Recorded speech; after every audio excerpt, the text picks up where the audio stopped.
ini kita bakalan bahas nih gimana sih pemerintahan di Swiss itu. Dan diskusi kali ini kita ditemani oleh aku Davina Hafi dengan NIM akhir 225. Aku Feby dengan NIM akhir 221. Aku Jenny dengan NIM akhir 226. Aku Amanda dengan NIM akhir 223. dan aku sendiri Ayah dengan NIM akhir 222. Jadi untuk diskusi kali ini kita udah bagi nih jadi 8 topik pembahasan. Yang pertama bakalan disampaikan oleh Feby tentang demokrasi di Swiss. Jadi gimana nih Feb, gimana sih demokrasi langsung di Swiss itu? Jadi di Swiss itu terkenal dengan sistem demokrasi langsung, di mana memungkinkan setiap warga negaranya tuh dapat berpartisipasi langsung dalam setiap pengambilan keputusan politik. Di Swiss jika ada undang-undang baru atau kebijakan yang dianggap kurang tepat nih oleh rakyat, nah mereka tuh dapat mengajukan referendum dengan menandatangani surat yang ditandatangani 50.000 orang dalam waktu 100 hari. Jika referendum itu disetujui, rakyatnya tuh dapat memberikan suara untuk menerima atau menolak undang-undang itu. Tapi bentar deh, ngomongin referendum aku belum pernah denger deh. Apa Sama-sama. sih? Kalian tahu nggak referendum itu? Aku pernah baca kok referendum. Jadi referendum itu kayak proses di mana masyarakat itu dilibatkan langsung dalam pemungutan suara kayak masalah politik. Jadi contohnya nih, kalau presiden atau menteri mereka membuat keputusan. Nah, sebelum mereka memutuskan itu, mereka tanya dulu ke masyarakat setuju nggak nih sama keputusan itu. Nah, nanti kalau masyarakat setuju, baru deh keputusan yang mau dibuat ini baru diajukan buat jadi keputusan baru gitu. Oh, jadi keren banget ya kalau kita nerapin referendum di Indonesia. Iya. Tapi tuh selain referendum, di Swiss tuh juga ada inisiatif rakyat di mana warganya tuh bisa mengusulkan perubahan konstitusi dengan mengumpulkan 100.000 tanda tangan. Hal ini tuh dapat menjadikan partisipasi masyarakat dalam pemerintahan itu terlihat sangat aktif dan berarti gitu. Oh, jadi keren Keren banget sih banget demokrasi sih. di Iya. Swiss. Iya. Kayak, oh my god, sayang banget sih Indonesia nggak bisa nerapin kayak gitu. Jadi kita cuman perwakilan di lewat DPR aja Iya, kan, dan iya. belum tentu suara rakyat juga bisa didengar. Waduh. Oke, thank you. Jadi untuk poin yang kedua kita bakalan disampaikan oleh Jenny.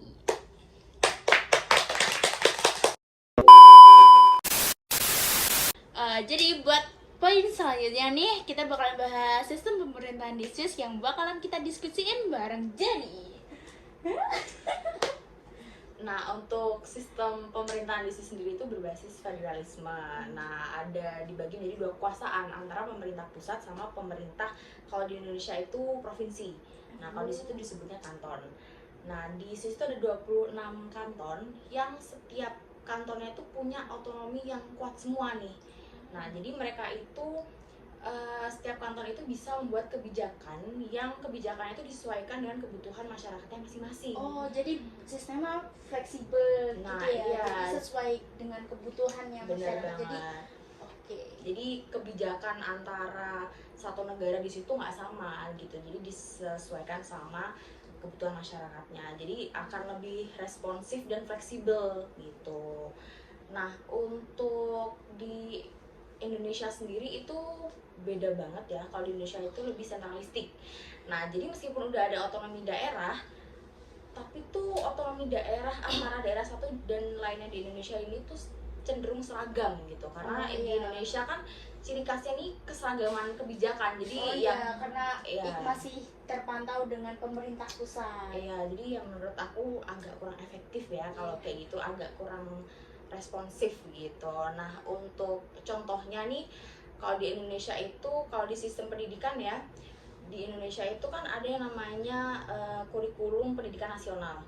Nah, jadi ini tuh kurikulum pendidikan nasional di Indonesia tuh sama semua, diseragamin. Nah, beda kalau di Swiss itu antara kanton, misalnya kanton A sama kanton B itu kebutuhan pendidikan mereka tuh beda gitu. Jadi ya udah, kebijakan mereka juga beda. Kalau di Indonesia kan nasional gitu, iya otomatis kan nggak semua pendidikan di provinsi itu kebutuhannya sama ya. Ya, jadi menurutku agak kurang ini sih, kurang responsif ya, kurang efektif lah. Gitu. Mungkin untuk buat masukan untuk pemerintahan di tolong. Indonesia, tolong responsif ya. dan untuk kurikulum merdeka, entah sistem zonasi juga sepertinya kurang cocok buat diterapkan di Indonesia. Betul kurang. Oke. Jadi poin selanjutnya juga bakalan dibahas, kita diskusiin bareng ya sama Jenny mengenai Dewan Federal. Nah, untuk Dewan Federal ini itu kayak di Swiss itu lebih ke kayak presiden ya kalau di Indonesia. Kalau di Indonesia itu kan presiden, kalau di Swiss itu namanya Dewan Federal. Nah, Dewan Federal ini juga nggak cuma 1-2, ada 7 Dewan Federal. Banyak banget. Iya, Lebih banyak ya. dari Nah, Dewan Federal ini tuh dipilihnya itu dari parlemen gitu. Nanti kayaknya nyambung ya sama Mbak Feby ini. Oh, iya. Nah, itu jadi ada 7 dewan yang nantinya itu kalau misalnya ini ada keputusan kayak yang seharusnya diputuskan oleh, kalau di Indonesia presiden. Nah, ini tuh dari Dewan Federal ini yang jumlahnya 7 orang. Nah, jadi nanti mereka itu bakalan berkolaborasi, dan setiap dewan itu 7-7-nya harus berkontribusi ya, nggak cuma 1-2, itu nggak 7-7-nya harus berkolaborasi sama harus berdiskusi bareng buat kayak nanti keputusan yang diambil buat negara Swiss gimana sih, kita aja sih. Berarti itu lebih ke mengutamakan diskusi lah Iya, ya. Kalau diskusi. kita di presiden kan, kita kan kalau kita di Indonesia kan kita cuma punya satu Iya, kepala pemerintahan iya. kan. Jadi kalau di Swiss kita punya dia Tujuh. punya 7. Tujuh, ya. Dan kalau di Indonesia kan nurut sama partai gitu. Oh iya. Jadi kayak, maaf ya gitu. Gitu aja sih. Nggak ikut ya.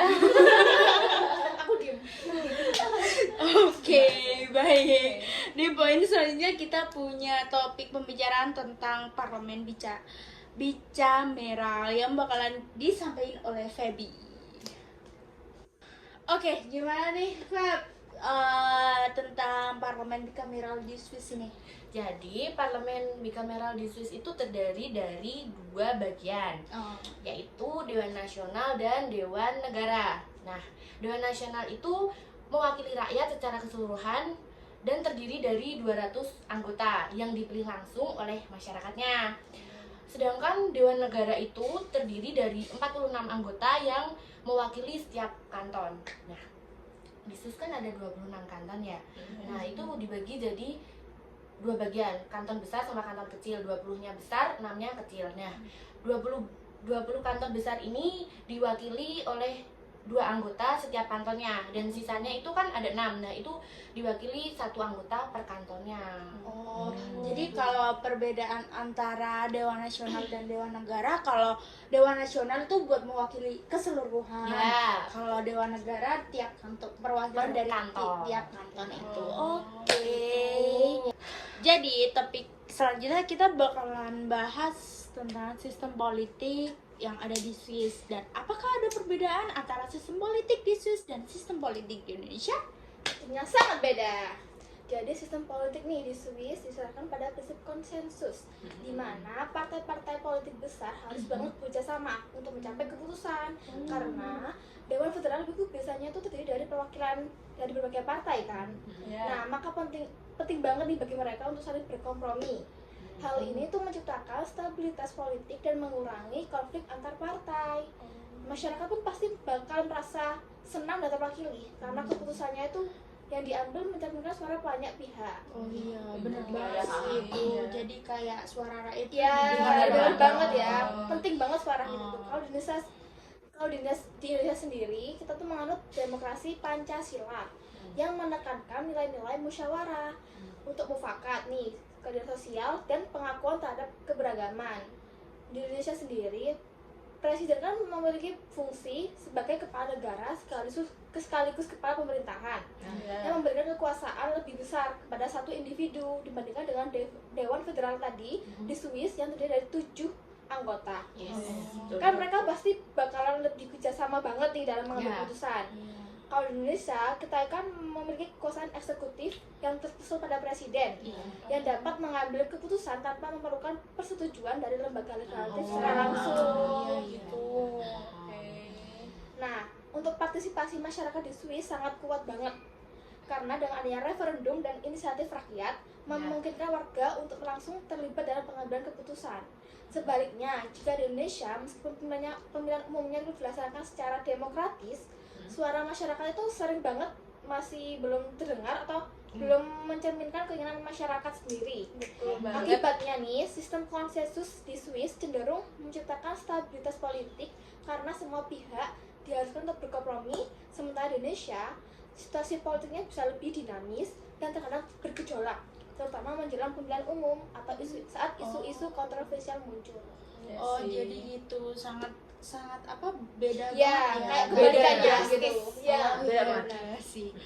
Selanjutnya kita bakalan bahas nih bagaimana mekanisme pemilihan yang ada di Swiss yang bakalan kita diskusiin bareng Davina.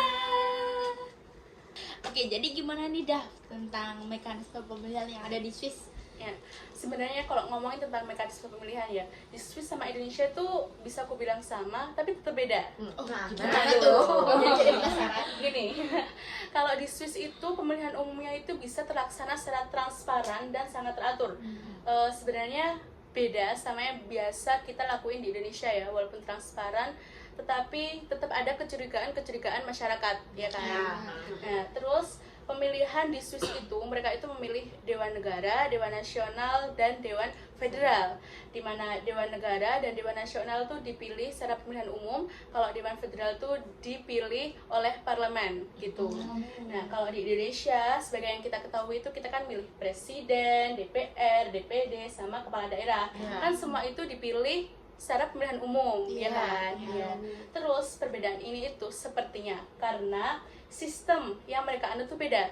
Kalau di Swiss kan mereka itu menganut sistem demokrasi langsung dan demokrasi federalisme. Sedangkan kalau di Indonesia kita itu menganut sistem demokrasi presidensial di mana kekuasaan kan ada di presiden gitu.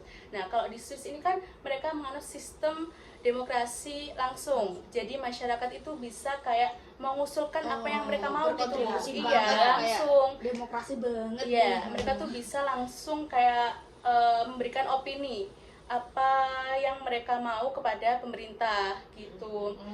Kalau yang sistem federalisme ini, mereka itu kayak bisa memberikan opini atau mungkin kebijakan pemerintah yang mungkin masyarakat kurang setuju nih. Nah, itu masyarakat tuh bisa banget kayak memberikan usulan. Tapi tetap ada syarat-syaratnya seperti yang dibilang Kak Feby tadi, masih ingat kan di awal? Nah, kayak gitu. Sebenarnya perbedaan yang mencolok tentang metode pemilihan umum ini itu sama seperti yang dibahas sebelumnya ya. Kalau di Swiss itu mereka lebih mendengarkan suara rakyat atau rakyat bisa langsung terjun ya berpartisipasi dalam. Kalau di Indonesia kita lewat dari Ya, DPR ya itu. gitu. Gitu. Nah, mana kalau di DPR itu kan maksudnya banyak sekali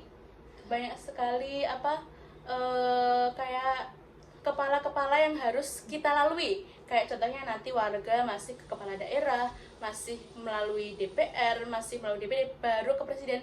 Belum tentu 100% suara kita itu tersampaikan. Nah, kalau di Swiss tadi kan 100% bisa langsung masyarakat ke pemerintah gitu. Keren banget. Demokrasinya keren banget. Bisa buat panutan lah ya. Iya, betul Betul. banget. Oke, selanjutnya kita bakalan bahas tentang pendidikan dan kebijakan sosial yang bakalan kita diskusiin bareng sama Manda. Manda lagi nih. Jadi gimana nih Man? Gimana pendidikan dan kebijakan sosial yang ada di Swiss? Nah, kan kita tahu sendiri nih, Swiss kan dikenal banget dengan memiliki pendidikan yang terbaik di dunia. Oh, iya, ya, keren betul. banget Dan ya. di mana mereka tuh punya prinsip kebijakan, setiap kanton tuh nggak beda. Kayak di Indonesia kan semua sama kan, Iya, nasional. iya. Nah, di Swiss nggak sama. Mereka bisa memilih kebijakan sendiri, kayak memilih pendidikan akademis, vokasi atau gimana. Jadi kayak disesuaikan Iya. sesuai kantonnya. Iya, gitu. benar-benar. Kebutuhan masyarakat tiap kantor beda. Nah, dan mereka memiliki beberapa ciri khasnya. Kayak setiap kanton nih di Swiss memiliki otonomi yang tinggi dalam mengatur sistem pendidikannya. Meskipun demikian, terdapat standar kualitas yang sama di seluruh negerinya. Pendidikan di Swiss sangat menekankan pada pembelajaran sambil melakukan learning by doing, kayak melakukan, jadi mereka biar aktif untuk terlibat dalam kegiatan praktikum dan proyek. Gitu. Jadi Iya. fokusnya praktikum dan Proyek proyek itu disamaratakan. Iya, sama, jadi semua kanton sama. Karena dengan keberagaman bahasa di Swiss, siswa diajarkan beberapa bahasa sejak dini, seperti bahasa Inggris semakin populer sebagai bahasa asing pertama yang dipelajari oleh sekolah dasar. Nah, siswa bahkan akan diarahkan ke jalur pendidikan yang berbeda-beda sesuai dengan minat dan kemampuan mereka. Jadi nggak sama nih, mereka kayak pengen apa, jadi mereka bakalan dialihkan kemana gitu.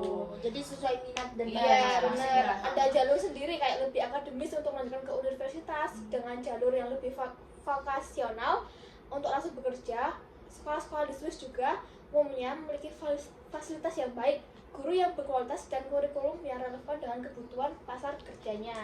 Gitu. Kalau untuk di Indonesia gimana tuh? Apa bedanya? Nah, Bedanya Indonesia. kan kita tahu sendiri Indonesia beda banget karena kita memiliki karakteristik yang sama semua. Ada beberapa poin penting yang perlu diperhatikan, yaitu pemerintahan pusat memiliki peran yang sangat besar dalam menentukan kurikulum dan standar pendidikan di seluruh Indonesia. Jadi semua sama, sama ratakan. Pendidikan Indonesia juga cenderung lebih menekankan pada teori dibandingkan praktik. Jadi banyak banget teori kan. Kita tahu sendiri. Dan bahasa Indonesia adalah menjadi bahasa pengantar utama di sekolah-sekolah. Setelah sekolah menengah pertama, siswa umumnya memilih upaya untuk meningkatkan akses pendidikan di sana. Untuk menentukan akses pendidikan yang gimana nih? Jadi kayak mereka kan habis dari SMP nih, sekolah menengah nih.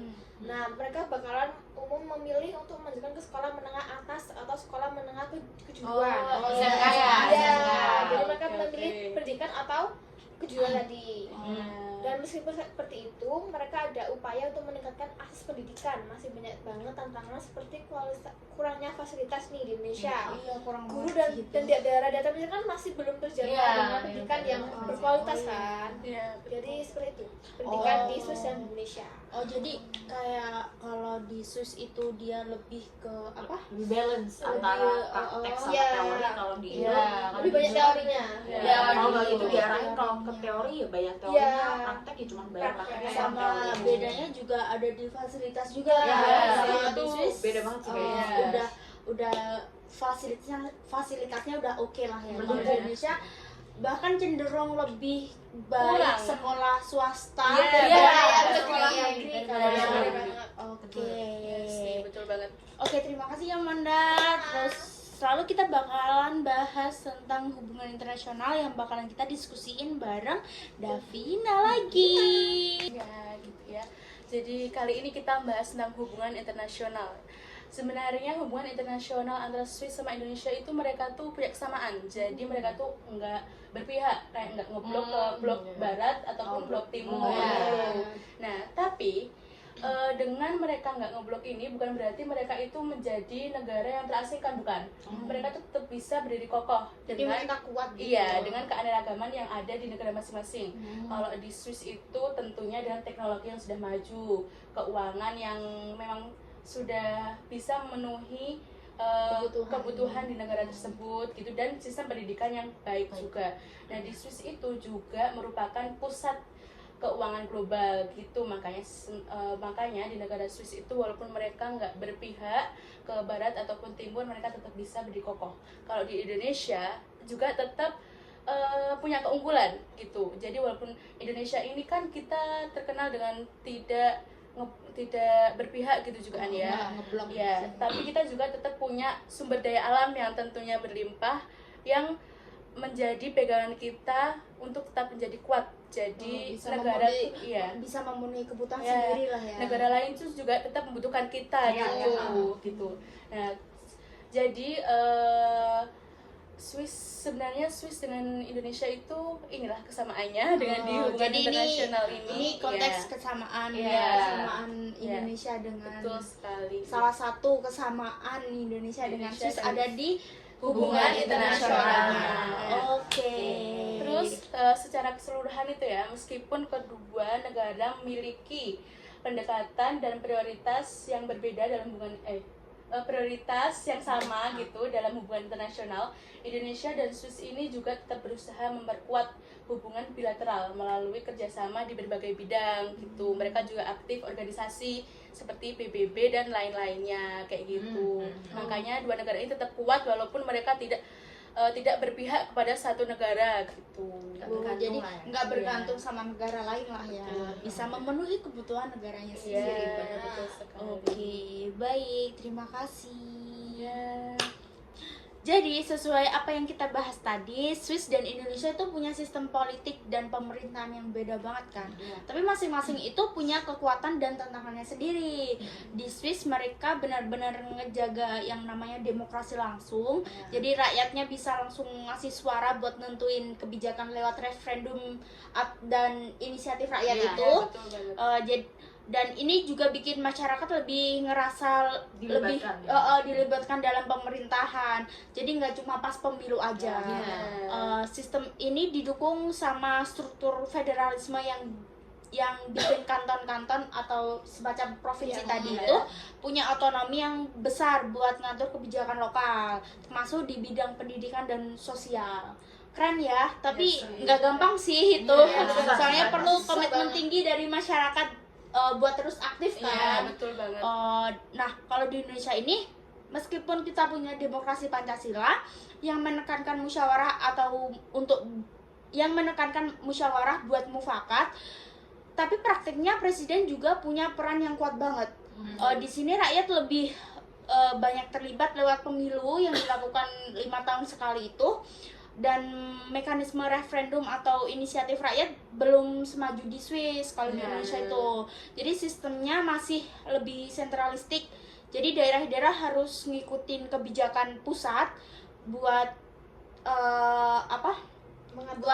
implementasi kebijakannya itu, termasuk dalam hal pendidikan.